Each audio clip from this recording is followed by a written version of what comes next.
শ্রবণে মুক্তি ইউটিউব চ্যানেলে আপনাকে স্বাগতম। निताई गौर हरि बोल। भैया अपने अपने मोबाइल सब बंद कर रहे।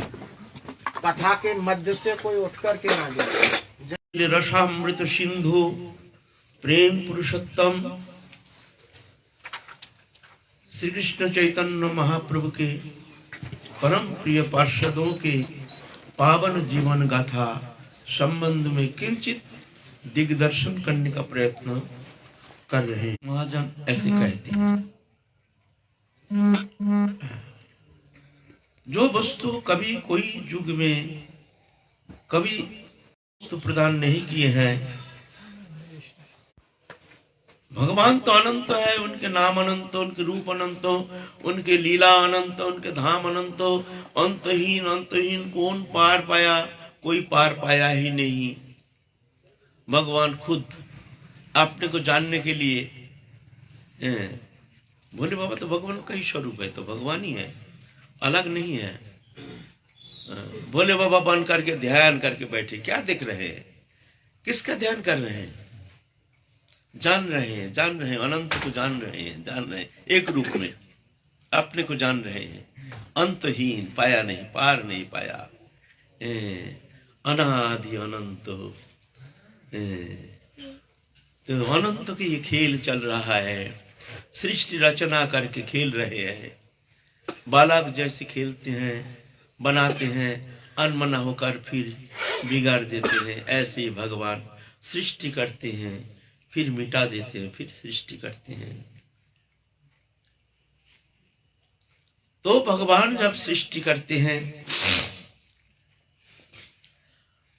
जीव तो उनका ही अंश, ममई वांश जीवन के जीवभूत सनातन मन षष्टान इंद्रियानि प्रकृति स्थनि कर्षति। भगवत अंश जीव है, अंश अंशी में कोई भेद नहीं है। हम भगवान के अंश हैं, ये हमारे स्वरूप है, नित्य स्वरूप है। लेकिन भूल गए हम अपने को। जीवभूत सनातन, जीवभूत हमारे अंश, चैतन्यमय शुद्ध सत्य सनातन भगवान के अंश। भगवान जैसे अग्नि है, अग्नि से चिंगारी निकलता है तो अग्नि का ही अंश है, अभेद तत्व। ये आत्मा जो है, आत्मा से भगवान से कोई भेद नहीं है। इस विषय हम आलोचना कर चुके हैं। फिर भी कभी कभी जैसे हम लोग पहले पाठ पढ़ते हैं उसका रिवाइज देते हैं, नहीं तो भूल जाते हैं ना, ध्यान करके बैठे। तो कभी कभी उसका पूर्वाभास थोड़ा सा कभी कभी आलोचना करके भूल ना जाए हम कौन है। साधन का फाउंडेशन यहाँ से, यहाँ भूल हो गया तो पूरा भजन जीवन चौपट होगा नहीं, भजन होगा नहीं, एक क्रिया रह जाएगी, क्रियात्मक। भजन एक क्रिया नहीं है, भजन एक क्रिया नहीं है। भगवान के भजन करो, भगवान के भजन करो, भगवान को अपनाओ, ठाकुर जी को अपनाओ, संसार से मुंह छोड़ो, त्यागो संसार के माया मोह ममता। ये शब्द भूल है, ऐसा होता नहीं है। ये शब्द ही भूल है, जो कहते हैं वो जानते ही नहीं, भूल शब्द है, ऐसे जानते ही नहीं है। कह दिया भगवान को अपनाओ, भगवान हमारा है, भगवान को अपनाओ, भगवान का चिंतन करो, माया मोह ममता इसको छोड़ो, इससे मोह हटाओ, सब भूल शब्द है। भगवान से संबंध जुड़ा नहीं जाता है, ना भगवान को अपनाया जाता है, ये शब्द भूल है। वो अपना था, अपना है, अपना रहेगा, सबसे प्रियतम, सबसे निकटतम। तुम भूल गए हो, वो भूल को मिटाओ, यह है भजन। भजन क्या है? भजन कुछ नहीं है, कुछ नहीं है, क्रिया क्रिया कुछ नहीं, भूल को मिटाना है। उनको क्या अपनाओगे? वो अपना था, अपना है, अपना रहेगा। किसी भी परिस्थिति में पलक के लिए भी उनके साथ हमारे अलग होना संभव नहीं है। भगवान भी चाहे तो हमको अलग नहीं कर सकते हैं। तुम भूल गए हो इस संबंध। ये भूल को मिटाना ही भजन है। दो भूल हो गया हमसे, जिस कारण जीवनादिकाल संसार चक्र में घूम रहा है, अनंत काल चल रहा है और चलेगा। कब तक चलेगा? जब तक ये भूल मिटती नहीं। जब तक भूल रहेगा तो ये बंधन से मुक्त होना कदापि संभव नहीं है। भूल मिटाना है। भूल मिटता नहीं, भूल को हम समझने के लिए तैयार नहीं है, भजन कर रहे हैं। अरे जहां जड़ है उसको देखो ना, पकड़ो भूल कहाँ हो गया है। भूल मिटाना है। कोई संबंध फबंध जोड़ा नहीं जाता है। तुम्हारा भूल मिट गया, देखोगे वो अखंड अनंत आनंद सिंधु, और वही आनंद के हम भी वो आनंद के अंश हैं। फिर देखो आनंद भूमा आनंद अखिल आनंद सिंधु में तुम डूब जाओगे। संसार से माया मोह छोड़ो, संसार त्यागो। ये त्यागा थोड़ी चाहती, कब संबंध था नहीं, है नहीं, होगा नहीं, होता नहीं, हो नहीं सकता। अरे इसे संबंध तोड़ो, संबंध अरे तोड़ोगे क्या?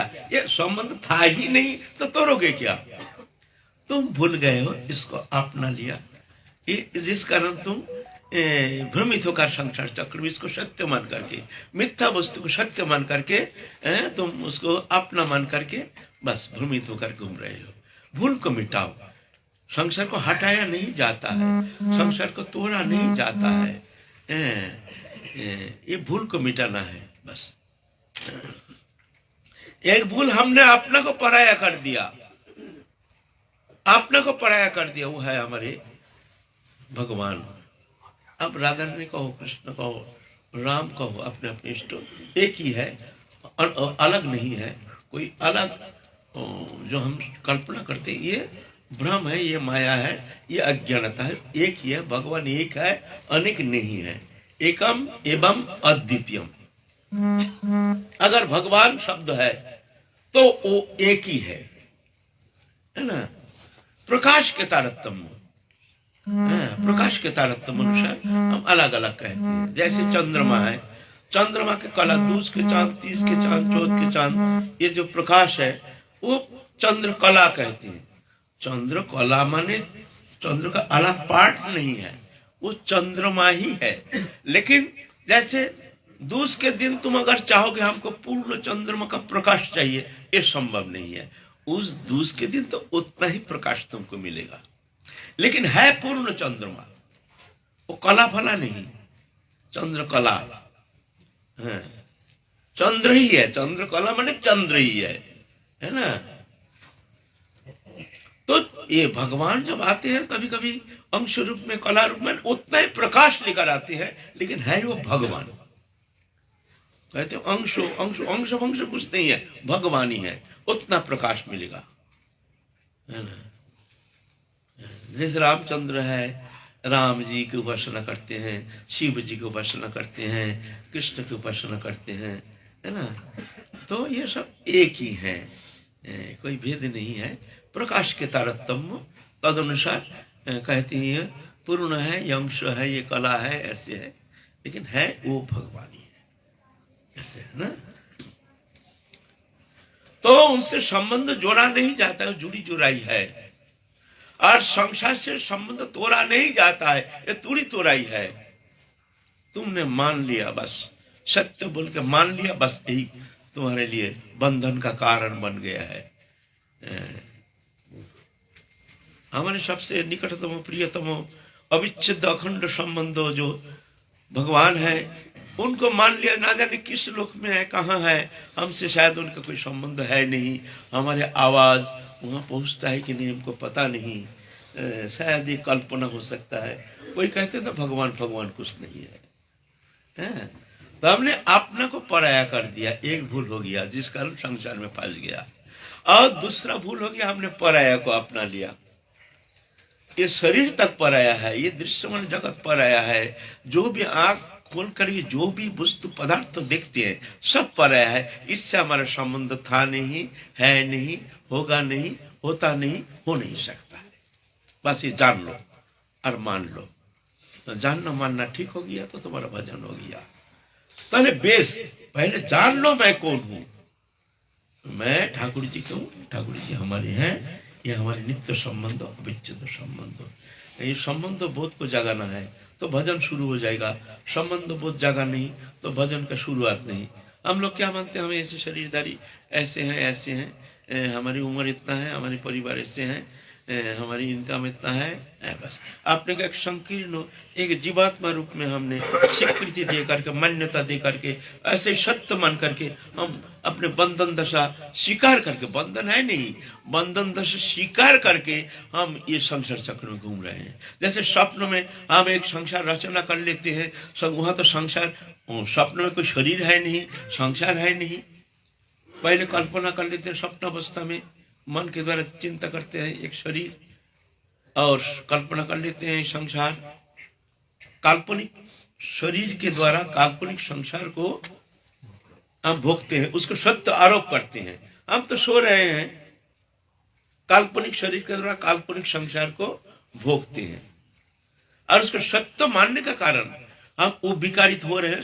सोया हुआ जीवात्मा वो सो रहा है, लेकिन उसको सत्य मान लिया। वो एक शरीर सत्य सब जब तक सोता रहेगा तब तक वो मिथ्या होने से भी उस विकार से मुक्त होना संभव नहीं। मिथ्या है, लेकिन ना, वो कष्ट तुमको भोगना पड़ेगा। वो तुमको भोगना कब तक? जब तक तुम सोते रहोगे। मिथ्या है। भूत पकड़ लिया, देखते भूत है, गाँव गाँव गाँव गाँव कर रहा है स्वप्न में, वो सोया हुआ है, मतलब नहीं। जब तक कोई जगह देते हैं, अरे अरे तो हो रे बाबरे, हो क्या दिखा रे बाबा, क्या दिखा, सोया हुआ। तो ऐसा ही हम सोए हुए हैं, हम शरीर नहीं, शरीर संबंधी वस्तु मेरा नहीं, दृश्यमान जागतिक वस्तु पदार्थ इससे हमारा संबंध नहीं। हम नित्य ठाकुर जी के हैं, ठाकुर जी से हमारा नित्य संबंध है। ये कोई बनावटी संबंध नहीं, ये सत्य है, सत्य है, सत्य है। बनावटी तो, मिथ्या तो, कल्पना तो ये है मैं शरीर हूँ, शरीर संबंधी वस्तु मेरा है। बस ये ना मानना ही तुम्हारा ये भजन का बाधक है। बस यहाँ से शुरुआत होगा।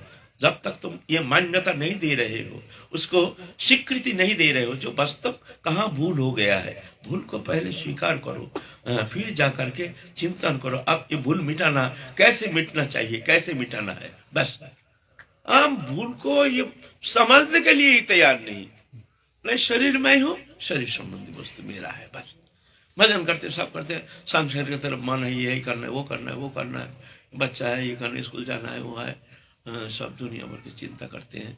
बस 1 लाख नाम हो गया, वाह आज का भजन हो गया, वाह सुंदर, पूरा हो गया आज का भजन। कुछ नहीं हुआ, कुछ नहीं हुआ। तुमने सिर्फ हाथ घुमाया, कॉल लिख दिया, अब हाथ घुमाओ। बच्चा लिखना आता नहीं है तो बच्चा को पेंसिल धरा दिया, वो रसगुल्ला बना रहा है, आज का पढ़ाई हो गया, चल जाओ खा लो, जाओ हो गया, काल बैठना भी। ऐसा हो रहा हमारा। ये इसको कहते हैं अनुशीलन, ये भजन नहीं। हम लोग जो करते हैं इसको कहते हैं अनुशीलन। तीर्थ यात्रा आदि सत्संग सब करते हैं, नाम जप करते हैं, पूजा भी करते हैं, पाठ करते हैं, लेकिन बेसिक पॉइंट जो है वहां भूल तो रह गया। ये मानने के लिए तैयार नहीं ये संसार दृश्यमान वस्तु पदार्थ ये हमारा है नहीं, इससे हमारा संबंध था नहीं, है नहीं, होगा नहीं, होता नहीं, हो नहीं सकता है। बाहरी दृश्य वस्तु पदार्थ तो छोड़ो, ये शरीर तक ये भी मैं नहीं हूं। ये आगंतुक है। मातृ जठर में शुरुआत, श्मशान में परिसमाप्ति। आगंतुक।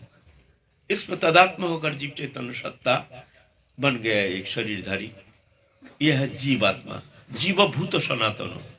ममई वांश जीवोलोके आ गया, फिर जीवभूत हो गया, अब जीव बन गया। फिर क्या हुआ? मन षष्ठान इंद्रियानी, मन के द्वारा 5 ज्ञानेन्द्रिय चक्षु नासिका जीवा तक प्रकृति स्थानी कसरती, प्रकृति को आकर्षण करके भोग रहा है, भोक्ता बन के संसार चक्र में घूम रहा है। एक श्लोक में कितना सुंदर क्रम है। मामई वांशो, मेरे अंशो, अविनाशी अंशो, चित वस्तु, चित सत्ता, जीवभूत, जीवलोके, एक जीवलोके, माया लोके, जीवभूत, अब जीव बन गया। जीव बने शरीरधारी, पंचभौतिक शरीर, सनातन, सनातन है, सनातन अंश। मन षष्ठान इंद्रियानी, अब मन और मन के द्वारा षष्ठ इंद्रिय चक्षु, कर्ण, नासिका, जीवा तक शब्द, स्पर्श, रूप, रस, गंध, प्रकृति स्थानीय कर्षण, ये प्रकृति में ये गुण को वो खोज रहा है, इसमें आनंद है, आकर्षण करके घूम रहा है। एक श्लोक में कितना सुंदर सब व्यक्त कर दिया है। सर्वजोन स्पंत मूर्त संभवंती जा तासांग ब्रह्म महज्जनी अहं बीजप्रद पिता। गीता पढ़ते हैं लेकिन हम लोग उसमें ध्यान नहीं देते, बस श्लोक पढ़ लिया हो गया। ये समस्त जोनि में जो जीव उत्पन्न होता है, मूर्तय, मूर्तय माने कि मूर्ति बनता है, मूर्ति माने ये शरीर, मूर्तय संभवंती माने मूर्ति, जैसे वो कुम्हार मूर्ति बनाते हैं ना, ये मूर्ति बनाते हैं माया, मूर्तय संभवंती, मूर्ति बनता है, सियाल, कुत्ता, 84 लाख अलग अलग शरीर। तासांग ब्रह्म महज्जन, ये प्रकृति उसके मातृस्थानीय, क्योंकि ये शरीर को बनाते हैं, और बीज रूप में चेतन सत्य रूप में वो मेरा ही अंश है। मैं हूं बीजप्रद पिता, बीज रूप में मैं प्रदान करता हूं, मैं पिता हूं। यह बृहद सृष्टि सर्वजनिशिकंत मूर्ति संभव तासांग ब्रह्म महज्जन, ब्रह्म महज्जन माने माया, अहम बीजप्रद पिता, चेतन सत्ता रूप मैं हूं, और ये जड़ रूप प्रकृति दोनों मिलकर के, जड़ चेतन मिलकर के अपरा प्रकृति और परा प्रकृति मिलकर के सृष्टि रचना किए हैं। अपरयमितुस्तन्यं प्रकृति विद्धि में परम जीवभूतं महाबाहो जयदंग धार्जित जगत। देखिए ये सब तत्व संबंध में कोई आलोचना नहीं करता है, हम तो कहीं सुना नहीं। अब करते हैं क्यों भाई, हम जड़ है भाई, पहले देखो जड़ कहाँ है, पकड़ो जड़ को, फिर तुमको मार्ग मिल जाएगा, तुम ढूंढ लोगे मार्ग, फिर भजन होगा नहीं, तो देखोगे तड़पाओगे, भजन होगा नहीं, चिल्लाओगे हा हा हा, कहाँ फंस गया। फिर देखो व्याकुलता आज आएगा नहीं, व्याकुलता कहाँ, फिर देखोगे कहाँ फंस गए हैं। ये बंधन से आप ऐसे मनक तो मिल गया, हमको जाना है, जाना है, कैसे जाएंगे फिर, है ना। मनोष्टानिंदिन प्रकृति जीव भूत, जीव आत्मा, जीवात्मा कहते हैं। जीवात्मा क्यों कहते हैं भाई, आत्मा कहो या जीव कहो, जीवात्मा, सब जीवात्मा, जीवात्मा। अब भाई उसको क्या, जीवात्मा का संज्ञा क्या है, किसको जीवात्मा कहते हैं, किसको आत्मा कहते हैं। हाँ भाई सुनो जानो, जीव कहते हैं भूतेन्द्रिय अंतकरणात् प्रधानात् जीव संगीतात्। भूत मन पंच महाभूत, अग्नि जल आकाश वायु पृथ्वी, इंद्रिय 10 इंद्रिय, 5 कर्मेंद्रिय, 5 ज्ञानेन्द्रिय, चक्षु खन नासिका जिह्वा तक 5 ज्ञानेन्द्रिय, हस्त पद वाक् पायु हस्त 5 ज्ञानेन्द्रिय कर्मेंद्रिय, अंतकरण मन बुद्धि चित्त अहंकार, ये अंतकरण। भूत इंद्रिय अंतकरणात् प्रधानात्, इसके प्रधान बन गया। जैसे ग्राम का प्रधान बनता है ना, वो मानता है ग्राम का मालिक मैं हूं, ऐसे ही ये तत्व जो चतुर्विंश तत्व का अहंकार रूपी वो समझ दिया, मैं हूं शरीर का मालिक, करता हम इति मन्यते, प्रधानात् जी, इसको कहते जीव। और आत्मा, आत्मा तथा पृथक दृष्टा भगवान ब्रह्म संगीतो, इनको कहते आत्मा। वो आत्मा अलग जड़ अलग, लेकिन दोनों मिलकर के हो गया जीवात्मा। आत्मा शरीर को अपना मान लिया, इसमें तदात्म होकर के इसमें अपने चेतन सत्ता को विलय करके अब बन गया जीवात्मा। ये रचना करके खेल रहे हैं ना, अनादिकाल खेल रहे हैं। इसीलिए पहले इस विषय में थोड़ा चिंता करना चाहिए। तो महाप्रभु युग युग में तो आते हैं, कभी अंश रूप में, कभी कला रूप में, कभी आवेश रूप में, कभी अपने पार्षदों को भेजते हैं जीव चैतन्य सत्ता को, चेतन सत्ता को जागृति के लिए। ये महापुरुष, ऐसे सामर्थ्य महापुरुष ये कर सकते हैं। वो सुप्त चेतन सत्ता को जगाना, जब तक वो नहीं जगता है तब तक जा करके उसके संसार भोग प्रवृत्ति नष्ट होना संभव नहीं है। महापुरुष की कृपा से ही संभव। तो भगवान कृपा करके आते हैं वो चेतन सत्ता जगाने के लिए, जीव चैतन्य सत्ता भूल करके संसार चक्र में घूम रहा है। उनकी चिंता तो उनके है ना, तो वो तो चिंता कर नहीं पाते हैं। क्या चिंता करेंगे, क्या भगवत चिंता करेंगे? तो भगवान एक भौम लीला प्रकट करते हैं, जिस लीला अनुसरण करके जीव धीरे धीरे संसार चक्र से मुक्त हो जाता है, वो मार्ग मिल जाता है। आनंदमय सत्ता प्राप्ति के लिए उनको एक मार्ग मिल जाता है। इसीलिए भगवान जुग जुग में आते हैं। यदा यदा हि धर्मस्य ग्लानिर्भवति भारत अद्भुत्यानं धर्मस्य तदात्मनं सृजाम्यहं परित्राणाय साधूनां विनाशाय च दुष्कृतां धर्म संस्थापनार्थाय संभवामि जुगे जुगे। तो कभी कभी आवेश रूप में, कला रूप में ऐसे भगवान आते हैं, लेकिन इस कली युग में भगवान जो आए हैं ये विशेष अवतार। क्यों? जो भगवान जो वस्तु कभी किसी युग में कभी प्रदान नहीं किए हैं, वो जो आनंद लीला रस की चरम निर्जास। आनंद कभी निर्जास होता है। जैसे मान लीजिए आनंद है, दूध है ना, लेकिन दूध से दही होता है, दूध से मक्खन होता है, दूध से खीर होता है, दूध से रबड़ी होता है, दूध से मठा होता है, दूध से घी होता है, दूध कितना बेकार। ऐसा ही वो सच्चिदानंद है, लेकिन सच्चिदानंद की अलग अलग प्रकाश है, सभी सत्य है। कोई किस मार्ग अवलंबन करके वो जाते हैं, कोई जोग मार्ग अवलंबन करके, कोई और मार्ग अवलंबन करके, कोई ईश्वर मार्ग अवलंबन करके, कोई भक्ति मार्ग अवलंबन करके, इस तरह से वो भगवत धाम पहुंचते हैं। अनंत धाम, अनंत नाम, अनंत लीला, अनंत के अनंत प्रकाश, इसका कोई वर्णन होता नहीं। अगर कोई कहे ये ठीक है वो ठीक नहीं है, वास्तव में वो जानते नहीं है ना। तो वो जो आनंद की जो चरम निर्जास है वह है राधा कृष्ण जुगल विलास माधुरिमा। जहां निवृत्त निकुंज में राधा कृष्ण जुगल विलसित अवस्था में जो प्रेम रस निर्जास की चरम स्थिति है, जिसके ऊपर और कोई आनंद रस की कोई अभिव्यक्ति है नहीं, चरम निर्जास, उसको आस्वादन कराते हैं ये मंजरी को। वहां और कोई साधन चेष्टा के द्वारा कदापि वहां पहुंचना संभव नहीं है। साधन चेष्टा के द्वारा वहां साधन का अनुप्रवेश नहीं है, वो कृपा सापेक्ष।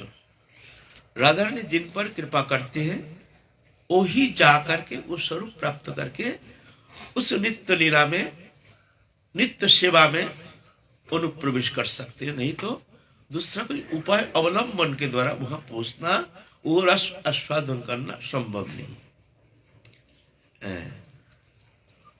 तो इसका कहते हैं जो मंजरी भाव उपासना पद्धति जो महाप्रभु ने प्रदान किया है, राधा स्नेहादि का सखी, इसको कहते हैं भावोल्लासारती। राधा रानी के भाव से भाविता चित्त वृत्ति, राधा रानी के भाव से उल्लसित हो जो चित्त वृत्ति है, जो प्रेम निर्जास है, यह है भावोल्लासारती। और ये एकमात्र मंजरी वो रस आस्वादन करने में समर्था। कभी कभी भगवान भी स्तुति करते हैं मंजरी के ये अनुभव, मंजरी की आनंद देख करके भगवान स्वयं रसामृत सिंधु, भगवान कृष्ण अनंत कोटि ब्रह्मांड नायक, वो भी कभी कभी चकित हो जाते हैं उनके प्रति ये करुणा छटा ये देख करके। जैसे मान लीजिए राधा रानी बैठी है, मंजरी आप उनकी शरण में पत्र पुष्प रचना कर रहे हैं, आलता राग सेवा। तो एकांत सेविका, ये एकांत अंतरंग सेवा, और कोई सखियों का किसी के प्राप्त करने का अधिकार है नहीं, वहां प्रवेश है नहीं। इतना अंतरंग सेवा एकमात्र मंजरी। जैसे मान लीजिए स्नानागार में ले जाते हैं प्रातः काल, वो मंजरी, और कोई नहीं है वहां, ले जाते हैं राधा रानी को स्नानागार में स्नान कराते हैं, समस्त वस्त्र आदि समस्त उन्मुक्त करके वहां तैल मर्दन करते हैं, नाना प्रकार हैं। फिर स्नान कराते हैं, फिर वस्त्र पहनाते हैं, फिर श्रृंगार करते हैं। ये मंजरी की सेवा है। तो इस तरह से मंजरी नीचे बैठी है, राधा ने थोड़ा ऊपर बैठी है। अब ये जांघ के ऊपर चरण कमल को धारण किए हैं मंजरी, धारण करके आप ये मंजरी अलतारा कर रही है, अलतारा। और उसके ऊपर सुंदर पत्र पुष्प आदि रचना करते हैं, सुंदर डिजाइन करते हैं, छपा लगाते हैं ना, देखते हैं नहीं, जो वही जो वैष्णवी मंदिर में है ना, छप्पा लगाते हैं, छप्पा नहीं, हाथ में अंकन करते हैं, ये ऐसे छप्पा फपा नहीं, इतना सुंदर नहीं नहीं नहीं नहीं नहीं नहीं इतनी सुंदर रचना करेंगे, जैसे ललाट पे रचना करेंगे, हाथ में रचना करेंगे,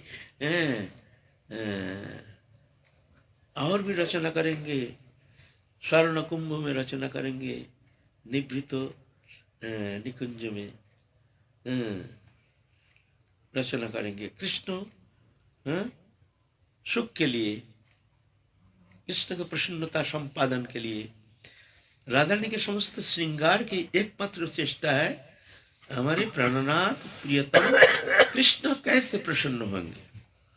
आपने जो श्रृंगार कर रहे हैं, जो ये खूब सुंदर देखने के लिए ना, जब श्रृंगार करते हैं जो मंजरी, तो राधा रानी सामने तो शीशा रहता है ना, तो शीशा में देखती रहती है। क्या देखती रहती है? हमको कितना सुंदर दिख रहा है, ये नहीं राधा रानी सोच रहे हैं कि मैं कृष्ण हूं, आप अपने प्राणेश्वरी को मैं देख रहा हूं, कितने सुंदर, ये कृष्ण की नजर से देख रहे हैं अपने को, अपने नजर से नहीं। जी कृष्ण कितने वो रस आस्वादन हमको देख करके कितने सुंदर वो खुशी हो जाएंगे। तो देख करके जब एकदम प्रसन्न हो गई राधा रानी, तो हाँ एकदम, आपने सुंदरता देख करके नहीं, जो कृष्ण कैसे प्रसन्न हो जाएंगे। ये जो रचना, ये जो नित्य नवीन करके जो राधा रानी को श्रृंगार माधुरिमा केश विन्यास से लेकर के पत्र अंकन पुष्प आदि जो रचना करते हैं, श्रृंगार करते हैं, ये सुनिपुना, ये मंजरी, ये इतने सुनिपुना है। मंजरी भी जानती नहीं आज किस तरह से हम राधा रानी को श्रृंगार करेंगे, वो भी जानती नहीं है, लेकिन एक दिमाग में बैठ जाती है जोगमाया द्वारा, इस तरह से प्रभावित होकर के जब रचना करते हैं तो मंजरी इतना विमोहिता हो जाती है राधा रानी को देख करके, जी इतने सुंदर रचना शक्ति हम में आई कैसे। और राधा रानी तो एकदम भाव में विह्वल हो जाती है, जो आज जो हमको श्रृंगार किए हैं ये मंजरी, आप सब सुंदर आज ना जाने कितना प्रसन्न हो जाएंगे। नित्य नवायमान, एक नहीं, नित्य नवीन नवीन नवीनतम, एक नहीं एक ही वस्त्र पहनते, ऐसा नहीं, एक ही अलंकार, ऐसा नहीं, कभी तो पुष्प सज्जा, कभी अलंकार होता है ना, ये सब पुष्प से बनाते हैं, हार आदि अलंकार। और अनंत सब वहाँ दिव्य लोक ना, दिव्य लोक में वहाँ जो वन प्रदेश है, वहाँ अनंत फूल राशि, अनंत कुंज लता, अनंत सब पुष्प लता आदि, ऐसे नाना प्रकार पुष्प आदि के द्वारा इतने सुंदर रचना कर, छोटी छोटी दिखने में जो फूल है, अनंत प्रकार डिजाइन सब इस तरह से रचना करते हैं। कभी तो कंगन, बाजूबंद, ऐसे सब फूलों की अहंकार से सज्जिता हो करके आते हैं राधा रानी। तभी तो कभी तो कृष्ण तो भ्रमित हो जाती है, भ्रमित हो जाती है। कभी बैठे हैं कृष्ण, देख रहे हैं दूर से एक तो जैसे अनंत चंद्रमा किरण छटा विस्तार करती हुए, जैसे कोई ज्योतिपुंज जो आ रही है, और उस ज्योतिपुंज को देख करके कृष्ण बहुत विमोहित हो रहे हैं, ऐसे भीतर में एक आनंद के उफान आ रहे हैं। सोचते हैं भाई ये ज्योतिपुंज ये क्या है, कहां से आ रहा है, समझ में आ नहीं रहा है, आंख लगा रहे हैं, लेकिन इसमें इतना आकर्षण शक्ति, जगत में ऐसा कोई सुंदरता, ऐसा कोई शक्ति है नहीं जो हमारे चित्त वृत्ति को हरण करने में समर्थ है। ऐसी शक्ति जगत में है, लेकिन है कौन ये? अब आ रहे हैं राधा ने आते आते आते आते ऐसे नवीनतम श्रृंगार, नित्य नवीनतम। काल जो श्रृंगार किए हैं आज वो श्रृंगार नहीं है, और प्रतिदिन कृष्ण ऐसे भ्रमित हो जाते हैं। पहले देख करके भी पहचान नहीं पाते हैं ये हमारे प्राणेश्वरी है, ये बड़ विचित्र।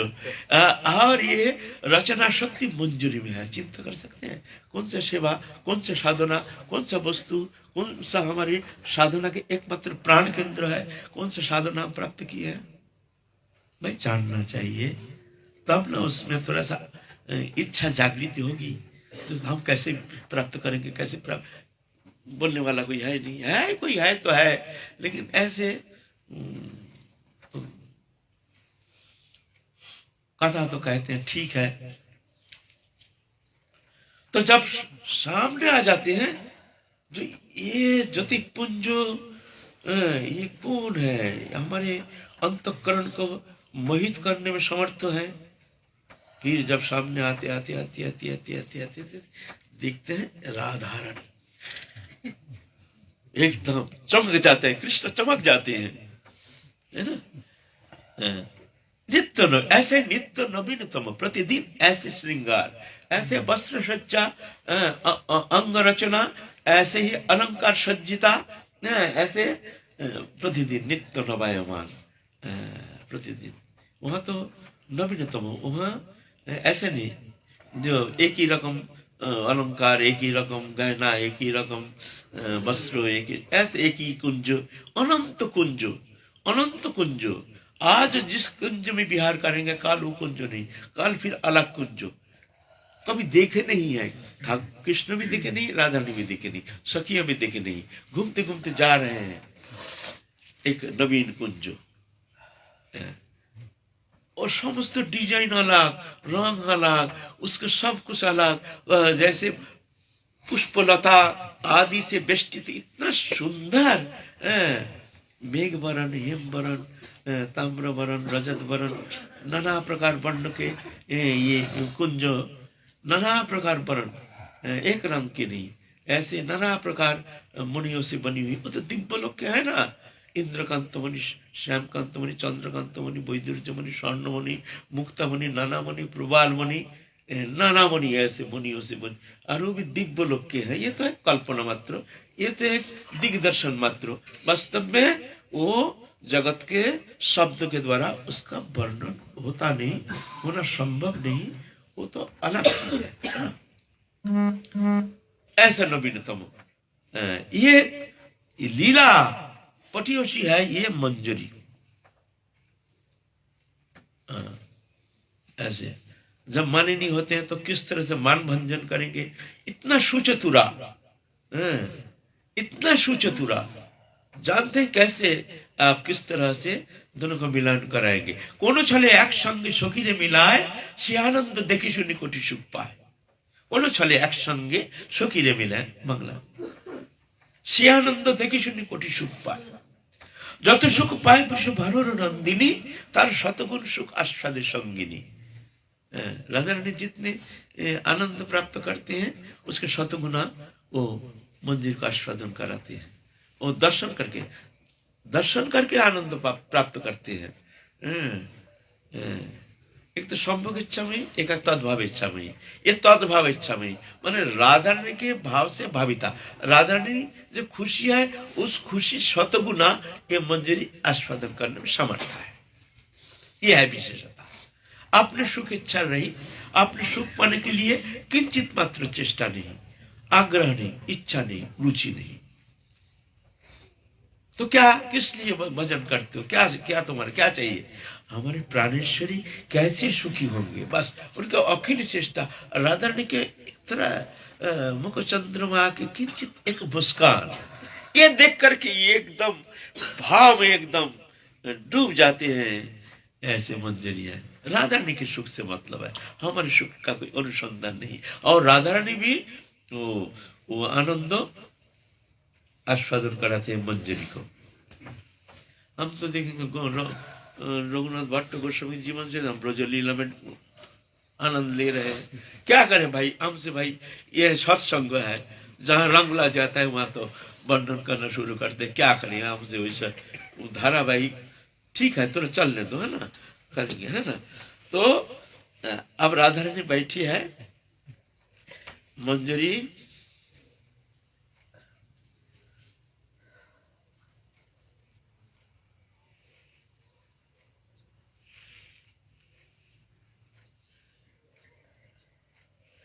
मंजरी छोटी सी चौकी, उस पर बैठी है। राधा रानी थोड़ा ऊपर बैठी है और आपने जांग के ऊपर राधा रानी उनको स्थापना की है। मंजरी के चरण, मंजरी के जांग के ऊपर स्थापना की है।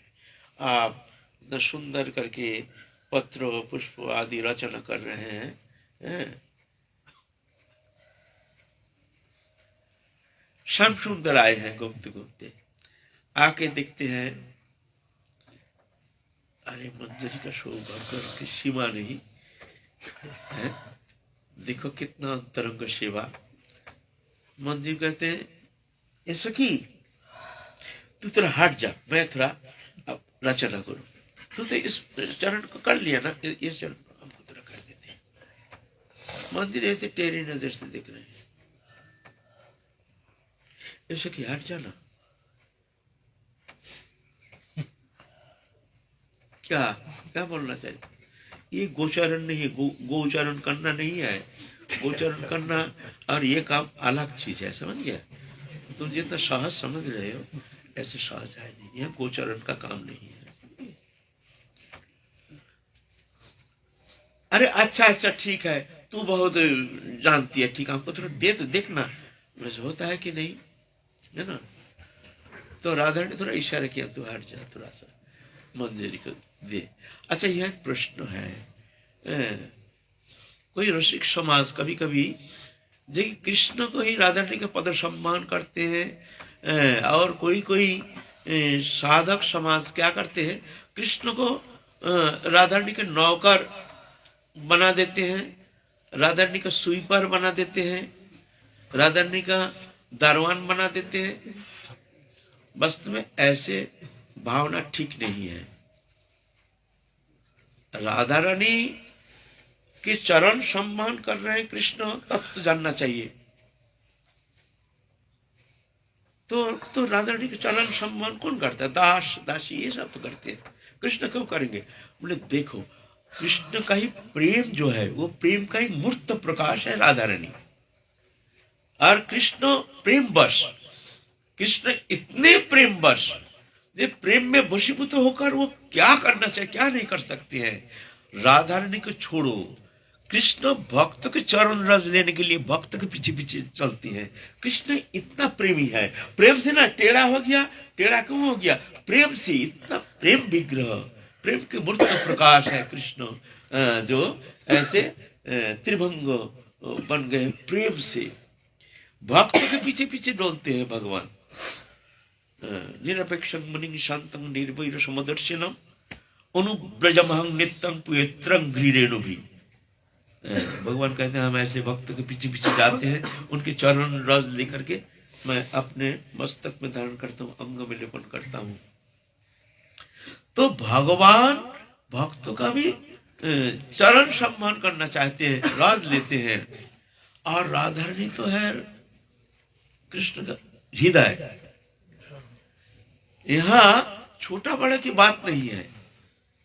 और बोले राधा रानी तो किस तरह से अनुमोदन करते हैं, कृष्ण को चरण देते हैं भाई, तो कृष्ण को जब पद संभाल करते समय निःसंकोच चरण को प्रसारण करके स्थापन करते हैं, ये कैसे संभव? बोलते ना ऐसा नहीं। और राधा रानी सोचते हैं उनके पूरा अनुपरमाणु कृष्ण प्रेममयी, सोचते हैं जो हमारे पूरा अनुपरमाणु कृष्ण सुख संपादन ही हमारे ये समस्त अंग जो है कृष्ण के लिए समर्पित है। तो हमारे प्राणनाथ अगर सुखी होते हैं हमारे चरण सम्मान करके, लो ना, तुम्हारे सुख से हमारा मतलब, और किसी से मतलब नहीं है। तुम सुखी होते हो तो ठीक है ना, करो ना।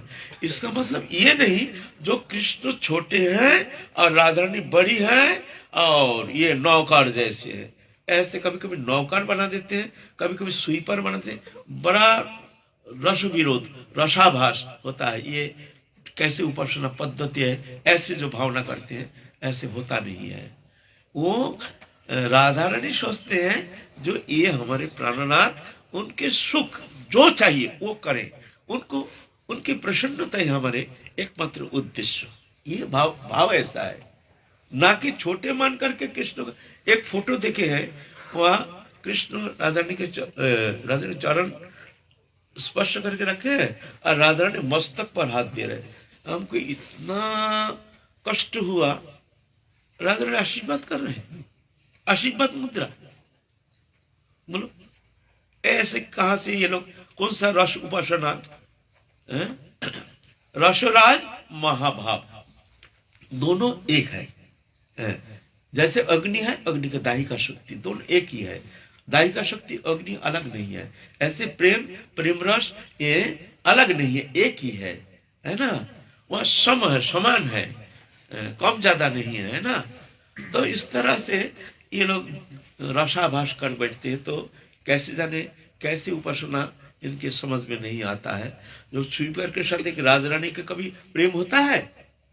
एक जन स्वीपर है, एक जन दास है और एक जन रानी है, महारानी है। बताओ, समान प्रेम होता है, समान समान है ना।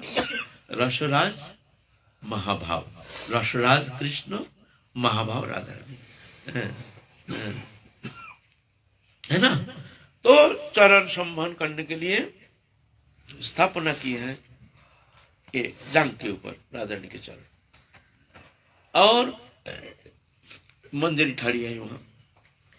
अब चरण को जांग के ऊपर रखते ही राधा रानी के स्पर्श मात्र से ही वो राधा रानी के महाभाव सिंधु में उफान आ गया। कृष्ण के स्पर्श से एकदम फिक्स्ड होना चाहिए ना। ऐसा होने से कभी रचना होता है? बहुत कोशिश कर, पसीना से लथपथ हो रहे हैं, माने इतने आनंद सिंधु में ऐसे डूब रहे हैं जो वो महाभाव स्वरूपिणी राधा रानी के स्पर्श से ऐसे महाभाव के समुद्र में उफान आ गई। जो कृष्ण वो भाव में ऐसे विभावित हो रही है, जो कृष्ण वो तुलिका धारण करने में असमर्थ हो रहे हैं। आप तुलिका से स्थिर होने से तब तो रचना करना तो ऐसे नहीं है। बहुत कोशिश करके भी आप लोग को शांत नहीं कर पा रहे हैं, पसीना पसीना पसीना है। तब मंदिर भाषण देख करके एक धक्का बोल दिया, चलो तुमको बोल दिया ना ये सब गोचरण नहीं है, ये तुम्हारे द्वारा संभव नहीं है, ये तुम्हारे द्वारा संभव नहीं है, चलो चलो उठो। तब मंदिर को वंदना करते हैं कृष्ण, मंदिर को वंदना करते हैं। क्या सौभाग्यशालिनी स्थिर होकर के देखो हमारे प्राणेश्वरी को किस तरह से कैसे संभव। ये राधा रानी उनको इस तरह से समर्था बना देती है, जो स्थिर होकर के वो सेवा करने में समर्था हो जाती है मंजरी, है ना। तो ये उपासना पद्धति के जो चरम निर्जास है वो है हमारी मंजरी उपासना।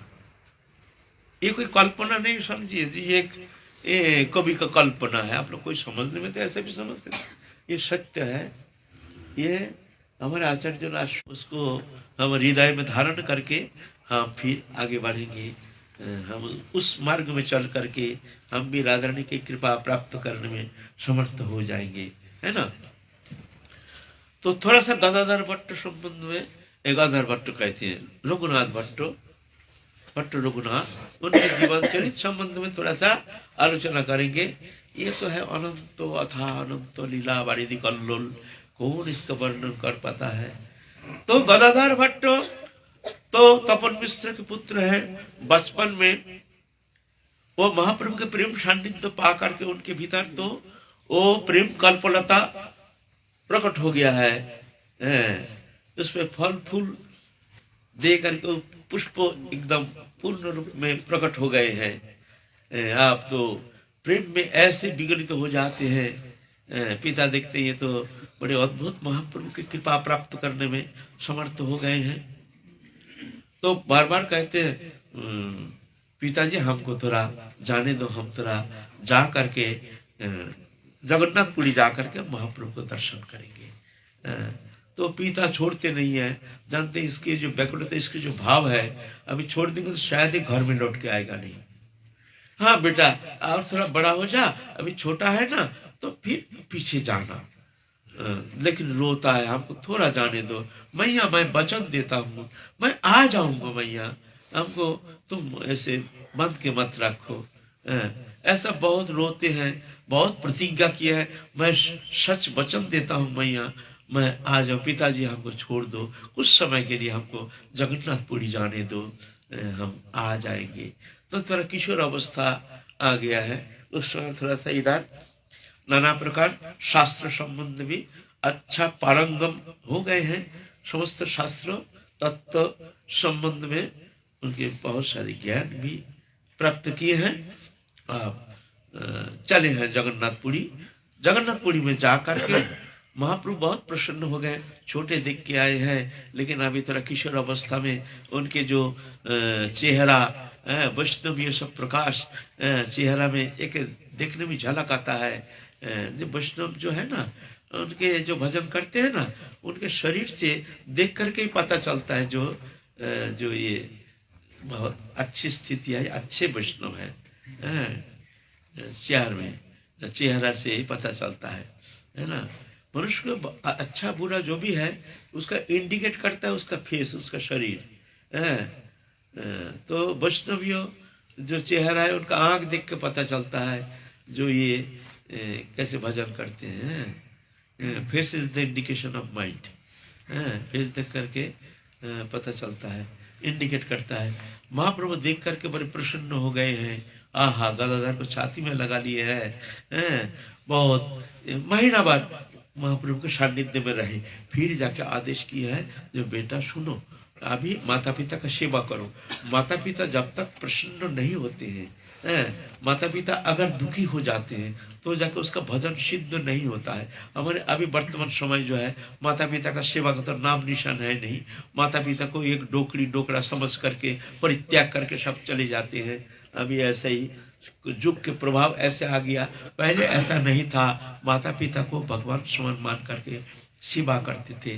वास्तव में अगर माता पिता अप्रसन्न है तो उसका भजन सिद्ध होना मुश्किल है। माता पिता को प्रसन्न करना जरूरी है। हमारे कृष्णदास बाबा ना, रामकृष्ण पंडित बाबा इस तरह से भजन उनका बाधा आ गई थी, माता को उपेक्षा किए थे। उपेक्षा करने के कारण जब कौन किसका माता पिता है, माता पिता कोई नहीं है तो शरीर का माता पिता है। माता पिता तो भगवान है। पिता हमस्य जगतो माता दाता पिता माओ वेदम पवित्र कर ऋक्षम जोजरी बचाओ कतिर भक्ता प्रभु साक्षी निवश शरणं श्री प्रभाव प्रलय स्थानं निधनम बीजमभयम तपम महम पश्यन् निघ्नमक्षुजम च अमृतं च मृत्युश्च सदशच्च अहम अर्जुन। मैं सब हूँ। तो एकमात्र पिता माता तो गोविंद है, इसलिए गोविंद की सेवा करने से, भजन करने से ही सब हो जाता है। वास्तव में ऐसा नहीं है। ये शरीर धर्मी है। हमारे शरीर को जो कौन माता पिता ने कृपा करके हमको संसार में लाए हैं, इसीलिए कृतज्ञता, जब तक शरीर है माता पिता को प्रसन्न करके ही फिर जाके तुमको भजन करने से वो भजन सिद्ध हो सकता है। उपेक्षा करने से उसका भजन सिद्ध होना मुश्किल है। यह शिक्षा महाप्रभु देते हैं। महाप्रभु फिर रघुनाथ भट्ट को बड़े समझा बुझा के, तुम जाओ अभी माता पिता का जी भर के सेवा करो, माता पिता को प्रसन्न करो, फिर जाके आ जाना। जब माता पिता जब शरीर छोड़ के चले जाएंगे या तुमको विदाई कर देंगे, जाओ आप तुम भजन करो, तो आ जाना। तो क्या करें, बड़े कष्ट स्वीकार करके महाप्रभु के प्रेम सानिध्य छोड़ करके आए हैं। फिर काशीपुरी में आकर के माता पिता के सेवा में पूर्ण रूप में लग गए हैं। लग करके फिर जाके बहुत दिन इस तरह से माता पिता सेवा करने के बाद अब प्रभु की इच्छा, माता पिता चले गए नित्य धाम, तो चले आए हैं महाप्रभु के पास। आकर के चरण कमल में घुलुंठित होकर के अश्रुधारा से महाप्रभु के चरण कमल को धो करके बोले, प्रभु आप आए हैं, आप हमको छोड़ नहीं देना प्रभु। तो महाप्रभु बड़े प्रसन्न रहे, अपने छाती में भर लिए हैं। फिर 6 महीना रहे महाप्रभु के पास जगन्नाथपुरी में। महाप्रभु उनको बहुत तत्व संबंध में बहुत सारे उपदेश किए हैं और सारे शास्त्र संबंध में कृपा शक्ति प्रदान के बाद समस्त शक्ति संचार करके आदेश किए हैं। देखो रघुनाथ, तुम इसलिए संसार में आए नहीं हो, तुम्हारे लिए बहुत सारे कृतकर्म है, तुमको जाना है वृंदावन। वहाँ रूप सनातन आदि सब है, उनके सान्निध्य में रह करके तुम शास्त्र अध्ययन करो और भजन करो। हमारी कृपा तुम्हारे ऊपर रहेगी, तुम जाओ, हमारे आदेश तुम पालन करो। अगर हमको प्रेम करते हो तो हमारे आदेश तुम पालन करो। क्या करें, महाप्रभु का आदेश बड़े कष्ट करके जाना तो चाहते नहीं है। जो जुगल उपासना हमारे एकमात्र साधन का प्राण केंद्र है, वो जुगल मिलित तनु है। श्री कृष्ण चैतन्य महाप्रभु उनके चरण छोड़ के जाना, अब किसको उपासना करेंगे, फिर भी जाना पड़ेगा। महाप्रभु की इच्छा, चले आए हैं वृंदावन में, आकर के रूप गोस्वामी के सान्निध्य में रहकर समस्त शास्त्र अध्ययन किए हैं। और श्रीमद् भागवत महापुरुष का बड़े सुंदर कंठस्वर था। माने इतने सुंदर कंठस्वर सुनते हैं ना, वही भाव में विगलित हो जाते हैं। श्रीमद् भागवत महापुराण बस यही उनकी एकमात्र आराध्य वस्तु, बस भागवत पाठ। हमारे सौरभ गोस्वामी जो है ना, एक एक विषय में एक एक जन माने दिक्पाल बन के आए हैं। रघुनाथ भट्ट गोस्वामी श्रीमद् भागवत पाठ, उनके जहाँ पाठ करते थे ना, एक जो नास्तिक भी अगर श्रवण करते हैं तो वो भी भाव में विभावित होकर के अश्रुधारा से वक्षस्थल को अभिषिक्त कर देते थे, एकदम लोटपोट खा जाते थे। ऐसे ऐसे उनके सुललित कंठस्वर, ऐसी सुंदर भगवत कथा परिवेशन करते थे। सब हमारे गोस्वामी जन जो है, रघुनाथ, रूप गोस्वामी, सनातन गोस्वामी, रघुनाथ दास गोस्वामी, श्रीजीव गोस्वामी और जितना आए थे सब उनके सान्निध्य में जाते थे कथा सुनने के लिए, भागवत कथा सुनने के लिए, और भागवत पाठ करते थे। बस भागवत पाठ के लिए बस रघुनाथ भट्ट को बुलाओ। ऐसे भागवत वक्ता महाप्रभु के पार्षद में ये एक जन महाप्रभु के कृपा पुष्ट, जिनकी कंठस्वर भगवत के श्लोक उच्चारण मात्र ही जैसे अदृश्य एक शक्ति चित्त को आकर्षित करके भगवत चरण में पहुंचा देते थे। इतने सुंदर उनके कंठस्वर और भगवत की ऐसी सुंदर व्याख्या, इस तरह से उनसे प्रभावित होकर के जयपुर के राजा मानसिंह उनके शिष्यत्व ग्रहण किए हैं, है ना। फिर गदाधर भट्टो, दक्षिण भारत के जो महाप्रभु के पार्षद, जो गदाधर भट्टो, ये जो हमारे ये जो अच्युत भट्ट जी ना, इनके वर्षण के जो हमारे नारायण भट्ट गोस्वामी, ये उनके परंपरा है। रघुनाथ भट्ट के गोस्वामी के शिष्य है गदाधर भट्ट गोस्वामी।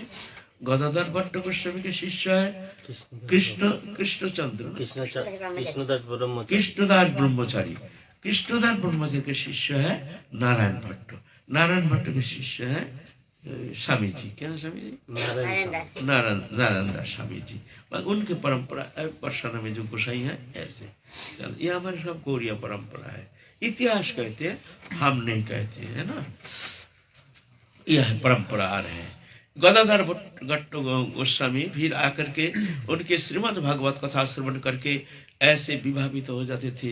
फिर उनके ही गुरु रूप में वर्ण करके कृतकृत्य हो गए हैं। फिर वृंदावन में वो भी रह करके ब्रजलीला आदि उपासना में रह करके, और बहुत कृपा, वो भी बहुत कृपा किए हैं। गदाधर भट्ट गोस्वामी बहुत शिष्य किए हैं, उनकी परंपरा भी वृंदावन में भी है, ये है।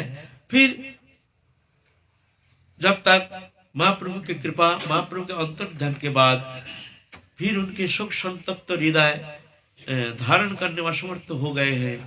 फिर रूप गोस्वामी चले गए, सनातन गोस्वामी चले गए, फिर रघुनाथ भट्ट गोस्वामी भी, ये भी एक दिन ये नश्वर शरीर परित्याग करके नित्य धाम राधारणी के धाम चले गए। तो रघुनाथ भट्ट गोस्वामी के जीवन चरित्र संबंध में इतना ही हम लोग जानते हैं, ज्यादा तो जानते नहीं है। ये महाप्रभु के पार्षद हैं, जो हम लोग स्वर गोस्वामी रूप सनातन भट्ट रघुनाथ, ये भट्ट रघुनाथ, श्रीजीव गोपाल भट्ट दास रघुनाथ, लोकनाथ गोस्वामी, कृष्णदास को विराट गोस्वामी है, रूप सनातन भट्ट रघुनाथ श्रीजीव। कल हम लोग श्रीजीव गोस्वामी संबंध में, उनके पावन जीवन चरित्र संबंध में फिर आलोचना करने में वृत्ति हो जाएंगे। आज की कथाएं विश्राम। जय जय श्री राधे निताय गौर हरि बोल। Subscribe to our YouTube channel. Thank you.